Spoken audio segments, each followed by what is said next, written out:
அண்மைச் செய்தி. வீடுகளை குத்தகைக்கு எடுத்து உள்வாடகைக்கு விடுபவர்கள் மற்றும் அடமானம் வைப்பவர்கள் மீது மோசடி வழக்கு பதிவு செய்யப்படும் என தமிழக டிஜிபி சென்னை உயர்நீதிமன்றத்தில் அறிக்கை தாக்கல் செய்துள்ளதாக தகவல் வெளியாகியுள்ளது.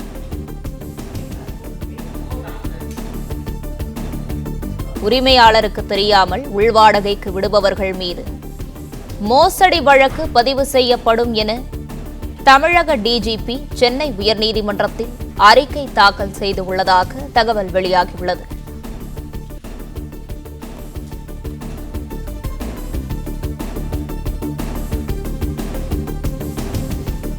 உள்வாடகை உரிமையாளருக்கு தெரியாமல் அடமானம் வைப்பது சிவில் வழக்காக இனி கருதப்படாது என தமிழக டிஜிபி உயர்நீதிமன்றத்தில் அறிக்கை தாக்கல் செய்துள்ளார்.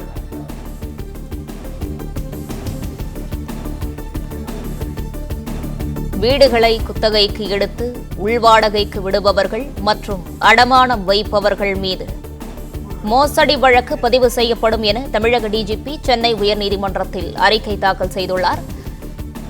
இதுகுறித்தான கூடுதல் விவரங்களோடு இணைந்திருக்கிறார் செய்தியாளர் ஆனந்த். ஆனந்த், வணக்கம். விவரங்கள் என்ன? பதிவு பண்ணலாம். வணக்கம். வீடுகளை குத்தகைக்கு எடுக்கும் நபர்கள் உரிமையாளர்களுக்கு தெரியாமல் மூன்றாம் நபர்களுக்கு அடமானம் மற்றும் விற்பனை செய்தால் மோசடி வழக்கு பதிவு செய்யப்படும் என தமிழக டிஜிபி தரப்பில் சென்னை உயர்நீதிமன்றத்தில் அறிக்கை தாக்கல் செய்யப்பட்டிருக்கிறது. சென்னை முகப்பேரில் உள்ள கனகராஜ் என்பவரின் வீட்டை குத்தகைக்கு எடுத்த ராமலிங்கம் என்பவர் வீட்டின் உரிமையாளருக்கு தெரியாமல் மூன்றாம் நபர்களுக்கு அடமானம் வைத்து மோசடியில் ஈடுபட்டார். இது தொடர்பாக அளித்த புகாரின் நுளம்பூர் காவல்துறை வழக்கு பதிவு செய்தது.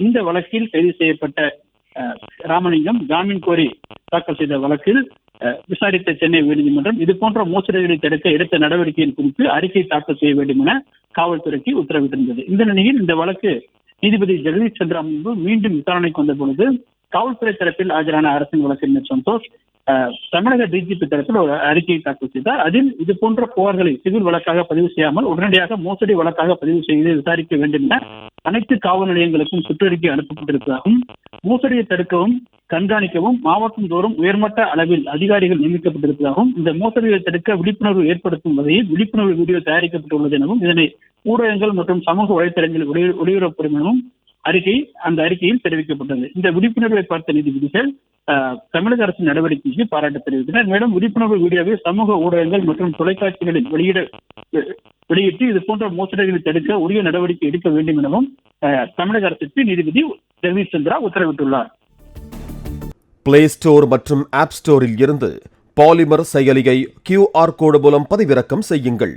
செய்திகளை உடனுக்குடன் பெறுங்கள்.